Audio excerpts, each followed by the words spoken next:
বর্তমান জামানার খতিব আজম মুনাজির ইসলাম হযরতুল আল্লামা নূরুল ইসলাম ওলিপুরি, হযরতুল আল্লামা নূরুল ইসলাম ওলিপুরি দামাত বারাকাতুহু।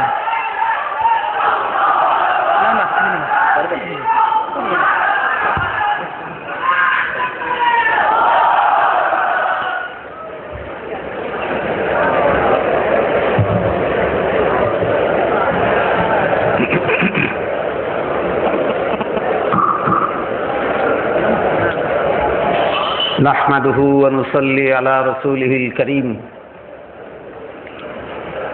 أما بعد فأعوذ بالله من الشيطان الرجيم بسم الله الرحمن الرحيم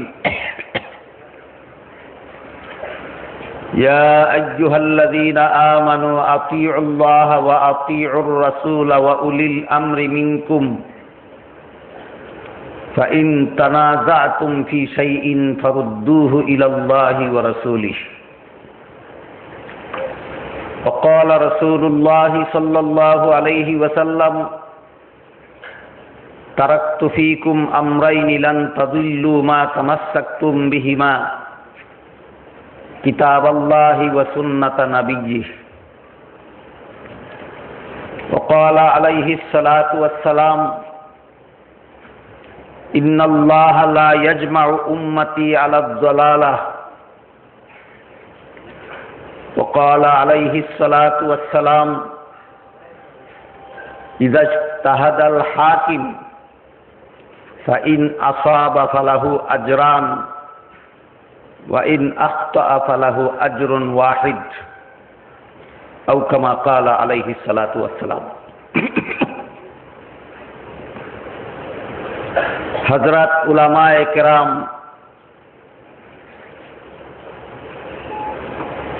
মুহতারাম হাজিরিন, আমার দীর্ঘদিনের সাধনা এবং স্বপ্ন আজকের এই সেমিনারের মাধ্যমে বাস্তবায়িত হতে যাচ্ছে বলে মনে হয়।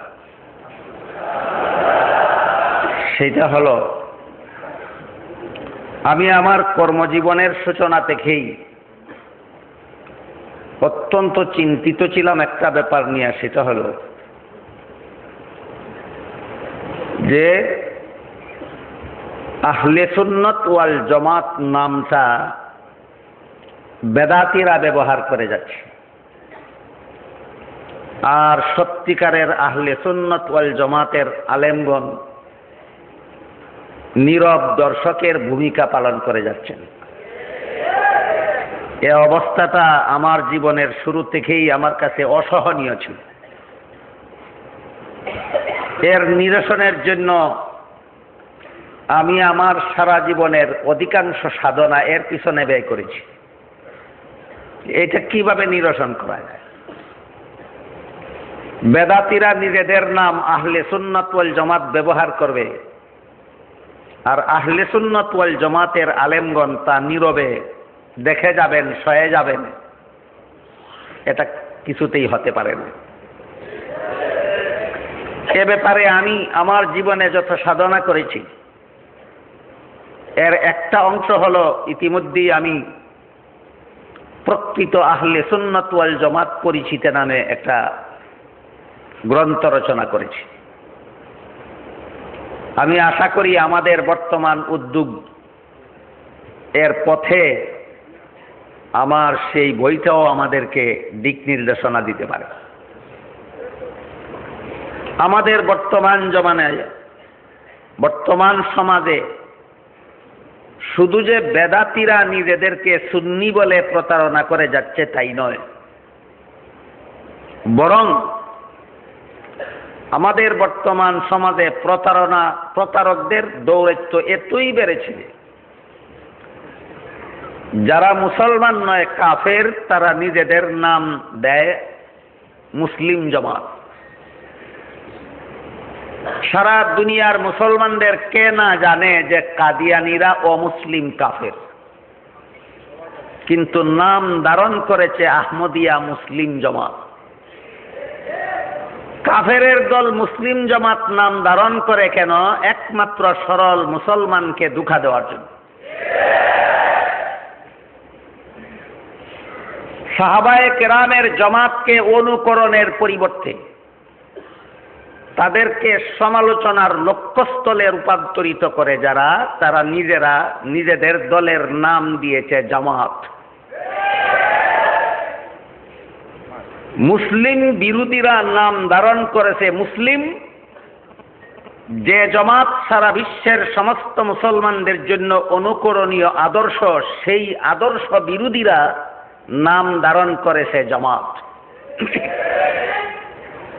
বেদাতীরা নাম ধারণ করেছে সুন্নি, আর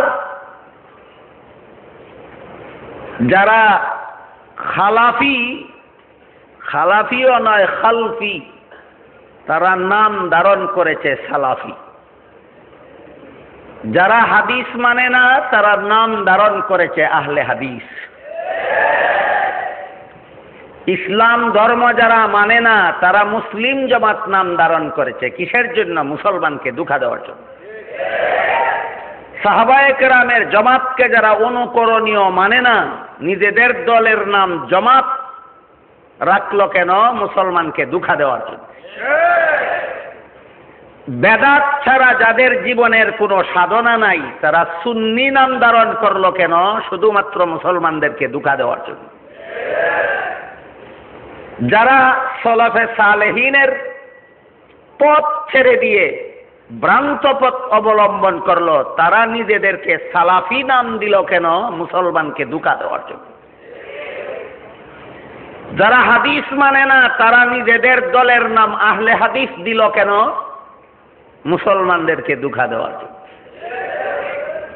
এই সবগুলি কথা এই অনুষ্ঠানে এই সময়ে সবিস্তারে বলার মতো সময় সুযোগ নাই। শুধু হাদিস মানে না অথচ আহলে হাদিস নাম ধারণ করেছে যারা, এদের ব্যাপারে সামান্য একটু কথা বলছি। এরা হাদিস মানে না অথচ আহলে হাদিস নাম ধারণ করেছে। আমার আগে যে সমস্ত উলামায়ে কেরাম বুজুর্গানে দিন বক্তব্য রেখে গেছেন, তাদের অনেকের বক্তব্যের ফাঁকে ফাঁকে আপনারা লক্ষ্য করে থাকবেন, হাদিস না মানার দৃষ্টান্ত তাদের কথায় আপনাদের সামনে আশা করি পরিষ্কার হয়েছে যে এরা হাদিস মানে না। এর একটা উদাহরণ, কোন হাদিসে নামাজে দাঁড়ানো অবস্থায় সিনায় হাত বাঁধার কথা আছে, কোন হাদিসে নাভির নিচে হাত বাঁধার কথা আছে। তাইলে নামাজে দাঁড়ানো অবস্থায় মুসল্লির হাত বাঁধার হাদিস, হাত বাঁধা বিষয়ের হাদিস দুই রকম। কোন হাদিসে সিনায় হাত বাঁধা প্রমাণিত হয়, কোন হাদিসের দ্বারা নাভির নিচে হাত বাঁধা প্রমাণিত হয়। ইমাম আবু হানিফা রহমতুল্লাহি আলাইহি বলেন, সিনায় হাত বাঁধার হাদিসগুলি নারীদের জন্য প্রযোজ্য, নাভির নিচে হাত বাঁধার হাদিসগুলি পুরুষের জন্য প্রযোজ্য। আমার কথা বুঝে থাকলে বলুন, নামাজে দাঁড়ানো অবস্থায় হাত বাঁধার হাদিস কত প্রকার? ইমাম আবু হানিফা কোন প্রকার হাদিস অমান্য করলেন? না উভয় প্রকার হাদিস মান্য করলেন। যারা আহলে হাদিস দাবি করে, এদের নারীরাও সিনায় হাত বাঁধে, পুরুষেরাও সিনায় হাত বাঁধে। নাভির নিচে হাত বাঁধার হাদিসটা মানল না ফেলে দিল?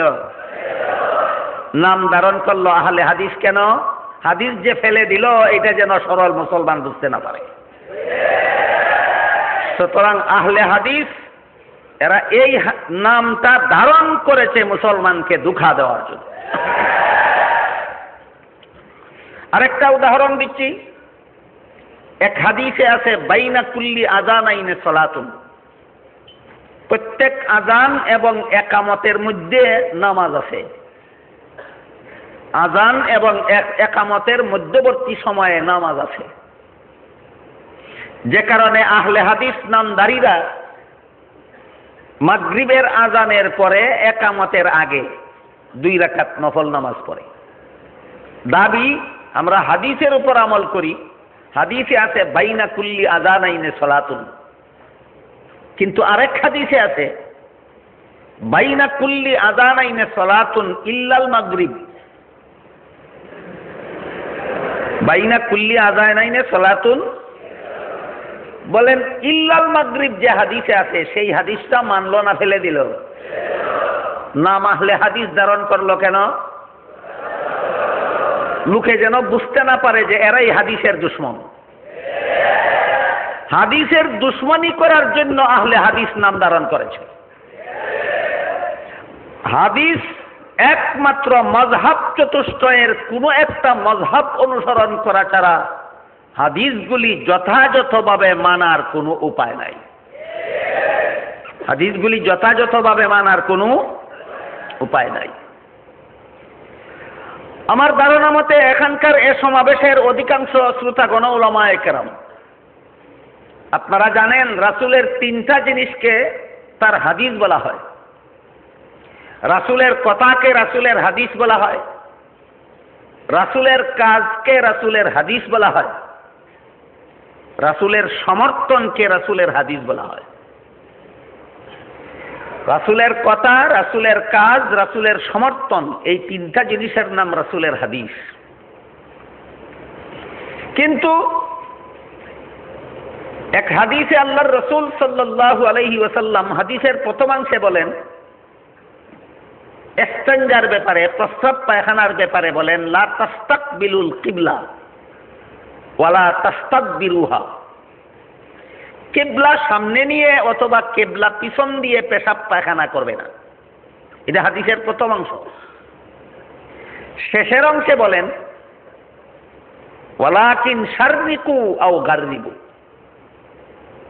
কিন্তু তোমরা পূর্ব দিকে এবং পশ্চিম দিকে প্রস্রাব পায়খানা করো। হাদিসের শেষের অংশটা বাংলাদেশের কোনো মুসলমানের জন্য মানা কি সম্ভব? মানলে কি প্রথম অংশ মানা হবে? হবে না। তাহলে হাদিস কোনটা মানা যাবে, কোনটা মানা যাবে না, হাদিস কোনটা অনুসরণীয় অনুকরণীয়, কোনটা অনুসরণীয় অনুকরণীয় নয়, সেটা নির্ধারণ করে একমাত্র ইলমুল ফিকহ। ইলমে ফিকহের দ্বারা সাব্যস্ত হবে কোন হাদিস অনুকরণীয়, কোন হাদিস অনুকরণীয় নয়। কাজেই ইলমে ফিকহ না মানলে যেই হাদিস অথবা যে হাদিসের যে অংশ উম্মতের জন্য অনুকরণীয় নয় সেটাও মানা শুরু করে দেবে, তার জন্য পথভ্রষ্ট হওয়া ছাড়া, গুমরাহ হওয়া ছাড়া আর কোনো উপায় থাকবে না। আর ইলমে ফিকহের মূলনীতি হলো চারটা: কুরআন, সুন্নাহ, ইজমা, কিয়াস। এই চারটা মূলনীতি ইলমে ফিকহের জন্য। কুরআন হলো আল্লাহর কালাম, সুন্নাহ হলো রাসূলের, ইজমা হলো উম্মতের, আর কিয়াস হলো মুজতাহিদগণের। ইসলামের কোনো বিধান যদি সুস্পষ্টভাবে কোরআনের দ্বারা প্রমাণিত হয়, সেক্ষেত্রে কোরআনকেই অনুকরণ করতে হবে। কোনো বিধান যদি কোরআনের দ্বারা সুস্পষ্টভাবে প্রমাণিত না হয়, তাহলে সেই বিধান অনুসন্ধান করতে হবে রাসূলের হাদিসে, রাসূলের সুন্নায়। সেখানেও যদি সুস্পষ্টভাবে কোনো বিষয়ের সমাধান পাওয়া না যায়, তাহলে উম্মতের ঐক্যমতে সেই বিষয়ের সমাধান তালাশ করতে হবে। সেখানেও যদি পাওয়া না যায়, মুজতাহিদগণের কিয়াসের দ্বারা ইলমুল ফিকহ, ইসলামের বিধান শাস্ত্রের নীতিমালাগুলি, ইসলামী বিধান শাস্ত্রের শাখা প্রশাখাগুলি মুজতাহিদগণের কিয়াসের দ্বারা প্রমাণিত। তাহলে ইসলামী বিধান শাস্ত্রের মূল উৎস হলো চারটা: আল্লাহর কোরআন, নবীর সুন্নাহ, উম্মতের ইজমা, মুজতাহিদগণের কিয়াস। স্মরণ রাখতে হবে যে কোরআন হলো আল্লাহর কালাম, সুন্নাহ হলো রাসূলের, ইজমা উম্মতের আর কিয়াস কার? কিয়াস মুস্তাহিদিনের কিয়াস। মুস্তাহিদ কাদেরকে বলা হয় সেই প্রশ্নের জবাব দীর্ঘ এবং ব্যাখ্যা সাপেক্ষ, যার আলোচনা এখানে সম্ভব নয়। যে সমস্ত ইসলামের মহামনীষীগণ কোরআন সুন্নাহর আলোকে, কোরআন সুন্নাতে যে সমস্ত বিষয়ের সুস্পষ্ট সমাধান পাওয়া যায় না, কোরআন সুন্নাহর আলোকেই সেই সমস্ত বিষয়ের সুস্পষ্ট সমাধান এক সুনির্দিষ্ট গবেষণার মাধ্যমে প্রদান করার যোগ্যতা রাখেন, তাদেরকেই মুস্তাহিদ বলা হয়। যেমন হযরত ইমাম আবু হানিফা রহমতুল্লাহ আলাইহি, ইমাম শাফিঈ রহমতুল্লাহ আলাইহি, ইমাম মালিক রহমতুল্লাহ আলাইহি, ইমাম আহমদ বিন হাম্বল রহমতুল্লাহ আলাইহি, এই চারজনের প্রত্যেকেই এক একজন মুস্তাহিদ ইমাম ছিলেন। আমাদের বর্তমান সমাজে এমন কিছু মূর্খ জাহেলের আবির্ভাব হয়েছে, যারা ইজতিহাদের যোগ্যতা রাখবে তো দূরের কথা, মোটামুটি এলেম কালামও জানে না, অথচ ইসলামের বিধান প্রমাণ করার জন্য কিয়াস করা শুরু করে দেয়। কিয়াস, কিয়াস শব্দের বাংলা অর্থ হলো, শব্দার্থ হলো অনুমান। এটা যদি এমন হতে পারে তাহলে সেটাও এমন হতে পারবে না কেন? এরকম অনুমান রে কিয়াস। আরবি ভাষায় শব্দটা হলো কিয়াস, বাংলায় তার শব্দার্থ হলো অনুমান। যেমন এর একটা উদাহরণ দিচ্ছি, নামাজে মেয়ে লোকদের চেহারা এবং হাতের পাঞ্জা খোলা রাখার বিধান কোরআন সুন্নাহর দ্বারা প্রমাণিত, নুসুসের দ্বারা প্রমাণিত, কিন্তু পায়ের পাতা খোলা রাখার বিধান কোরআনেও নাই, সুন্নায়ও নাই। মুস্তাহিদগণ বলেন, যে কারণে মেয়ে লোকের চেহারা নামাজে খোলা রাখার বিধান দেওয়া হয়েছে, যে কারণে মেয়ে লোকের হাতের পাঞ্জা নামাজে খোলা রাখার বিধান দেওয়া হয়েছে, সেই কারণ পায়ের পাতার মধ্যেও বিদ্যমান আছে। সুতরাং চেহারা খোলা রাখা জায়েজ হলে পায়ের পাতা খোলা রাখা জায়েজ হবে না কেন? এই অনুমানের নাম হইল কিয়াস। সুতরাং মেয়ে লোকের পায়ের পাতা নামাজে খোলা রাখার বিধান, আমার কথা বুঝে থাকলে একটু দয়া করে বলুন, কোরআন সুন্নাহর দ্বারা প্রমাণিত না মুস্তাহিদগণের কিয়াসের দ্বারা? পায়ের পাতা খোলা রাখার বিধান মুস্তাহিদগণের কিয়াসের দ্বারা প্রমাণিত। এইরকম মুস্তাহিদ ইমামগণকে যারা মানে না, যারা বলে হাদিস মানি মযহাব মানি না, এরা কিয়ামত পর্যন্ত বলতে পারবে না মেয়ে লোকের পায়ের পাতা নামাজে খোলা রাখার বিধান পাইল কোথায়। এই বিধান তো কোরআনেও নাই, হাদিসেও নাই। মেয়ে লোকের পায়ের পাতা নামাজে খোলা রাখার বিধান কোরআনের দ্বারাও প্রমাণিত নয়, সুন্নাহর দ্বারা, হাদিসের দ্বারাও প্রমাণিত নয়। সুতরাং যারা বলে হাদিস মানি মযহাব মানি না, এরা মূলত হাদিসেই মানে না। হাদিস মানে না এর দুটি উদাহরণ আমি আপনাদের সামনে তুলে ধরেছি একটু আগে। এরা যে সমস্ত বিভ্রান্তি বর্তমান সমাজে ছড়াচ্ছে, এরা যে সমস্ত সাধারণ মুসলমান কোরআন হাদিসের জ্ঞান যাদের পরিপক্ক নয়, অথবা কোরআন হাদিসের জ্ঞান যাদের কাছে মোটেও নাই, এদের কাছে যাইয়া হাদিসের দলিল দিয়া বলতে চায় যে কোরআন হাদিস আমাদের দলিল, আমরা আবু হানিফার কথা মানব কেন? রাসূলের কথা দলিল, রাসূলের কথা মানব, আবু হানিফার কথা মানব কেন? আমরা রাসূলকে অনুকরণ করব, ইমাম শাফিকে অনুকরণ করব কেন? সুতরাং মযহাব মানা ইসলাম ধর্মকে বিনষ্ট করা, হাদিস মানা হলো ইসলাম ধর্মকে সংরক্ষণ করা। এভাবে তারা ধোঁকা দেয় এবং কোরআন হাদিসের সাথে সাথে ইজমা এবং কিয়াসও যে ইসলামী শরীয়তের দলিল, এই কথাটা তারা অস্বীকার করে। কাদের সামনে? পরিপক্ক উলামায়ে কেরামের সামনে নয়, অশিক্ষিত মূর্খদের সামনে ইজমা এবং কিয়াস যে ইসলামী শরীয়তের দলিল, সেই কথা তারা অস্বীকার করে। এজন্য আমি আজকে আপনাদের সামনে পবিত্র কোরআনের এমন এক আয়াত তিলাওয়াত করেছি, যে আয়াতে কোরআন, সুন্নাহ, ইজমা, কিয়াস এই চারটা জিনিসকেই ইসলামী শরীয়তের দলিল আল্লাহ পাক রব্বুল আলামিন স্বয়ং কোরআনে ধার্য করে দিয়েছে। এবং রাসূল করিম সাল্লাল্লাহু আলাইহি ওয়াসাল্লামের কয়েকটা হাদিস তেলাওয়াত করেছি, যে হাদিসগুলিতে আল্লাহর রাসূলও কোরআন, হাদিস, ইজমা, কিয়াস এই চারটাকে ইসলামী শরীয়তের দলিল সাব্যস্ত করেছে। তিলাওয়াতকৃত আয়াতটা হল সূরা নিসার 59 নম্বর আয়াত। সেখানে আল্লাহ বলেন, ইয়া আইয়ুহাল্লাযীনা আমানু আতিউল্লাহ ওয়া আতিউর রাসূল ওয়া উলিল আমরি মিনকুম ফাইন তানাযাআতুম ফি শাইইন ফারুদ্দুহু ইলাল্লাহি ওয়া রাসূলিহি। এই আয়াতের ব্যাখ্যায়, আয়াতটা হলো সূরা নিসার 59 নম্বর আয়াত। আয়াতের ব্যাখ্যায় পৃথিবীর বিখ্যাত মুফাসসিরে কুরআন এবং পৃথিবীর বিখ্যাত দার্শনিক, সাথে সাথে পৃথিবীর বিখ্যাত ওলি আল্লামা ইমাম ফখরুদ্দিন রাজি রহমতুল্লাহ আলাইহি তার অমর গ্রন্থ তাফসীরে কাবীরে লেখেন, ইয়া আইয়ুহাল্লাযীনা আমানু বলে আল্লাহ ইমানদারদেরকে সম্বোধন করেছেন। সম্বোধন করে আতিউল্লাহ বলে আল্লাহর কোরআনকে তাদের জন্য ইসলামী শরীয়তের দলিল সাব্যস্ত করে দিয়েছে। আতিউর রাসূল বলে রাসূলের সুন্নাহকে ইমানদারদের জন্য ইসলামী শরীয়তের দলিল সাব্যস্ত করে দিয়েছে।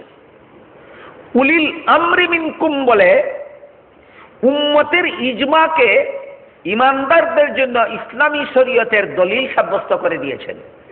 ফাইন তানাযাতুম ফি শাইইন ফারুদ্দুহু ইলাল্লাহি ওয়া রাসূলিহি বলে মুস্তাহিদ ইমামগণের কিয়াসকে ইমানদারদের জন্য ইসলামী শরীয়তের দলিল সাব্যস্ত করে দিয়েছেন। তাহলে ইসলামী শরীয়তের চার দলিল কোরআন, হাদিস, ইজমা, কিয়াস পেলাম কোথায়? কোরআনের কোন সূরার কত নম্বর আয়াতে? সূরা নিসার 59 নম্বর আয়াতে। একটা প্রশ্ন অনেকের মনে অনেক সময় জাগে যে কোরআন হাদিস আমাদের হাতে থাকা অবস্থায় আমরা ইসলামী শরীয়তের দলিল উম্মতের ইজমার মধ্যে ঐক্যমতে তালাশ করতে যাব কেন? কোরআন হাদিস আমাদের হাতে থাকা অবস্থায় আমরা মুস্তাহিদগণের কিয়াস এর দ্বারা সমাধান নিতে যাব কেন? এই প্রশ্নের জবাবে ফুকাহায়ে কেরাম লিখেছেন, ইসলামের যাবতীয় বিধিবিধান পুঙ্খানুপুঙ্খরূপে বিস্তারিত এবং সুস্পষ্টভাবে কোরআনেও বর্ণিত নাই, হাদিসেও বর্ণিত নাই। বিভিন্ন কারণে, সেই কারণগুলি এখানে আলোচনা করার মতো সময় সুযোগ নাই। ইসলামের যাবতীয় বিধিবিধান সুস্পষ্টভাবে কোরআনে এবং হাদিসে বর্ণনা করলে মানুষ নিজেই বিভিন্ন সমস্যার সম্মুখীন হবে। এই সমস্ত সমস্যা থেকে ইসলামের বিধান পালন করেওয়ালাদেরকে রক্ষা করার জন্যই, এক কথায় ইসলামী অনুশাসন পালনের সুযোগ সুবিধা এবং এই সুযোগ সুবিধার প্রশস্ততা প্রদানের জন্যই আল্লাহ ইচ্ছাকৃতভাবে কোরআনে এবং হাদিসে অনেক বিধান অস্পষ্ট রেখে দিয়েছেন, সুস্পষ্ট বিবরণ দেননি। এর একটা উদাহরণ পেশ করছি, দেখুন। কোন মাসে রোজা রাখা ফরজ, এই প্রশ্নের সমাধান আল্লাহ সুস্পষ্টভাবে কোরআনে বলে দিয়েছেন, শাহরু রমাদান। কোন মাসে রোজা রাখা ফরজ, এই প্রশ্নের সমাধান অস্পষ্ট না সুস্পষ্ট? সুস্পষ্ট। কিন্তু রমজান মাসে কতদিন রোজা রাখা ফরজ, এর সমাধান আল্লাহ কোরআনে অস্পষ্টভাবে দিয়েছেন, আইয়ামাম মাদুদাত, গনা বাছা কতক দিন। কতক দিন বলতে সুনির্দিষ্ট কোনো সংখ্যা বুঝায় না।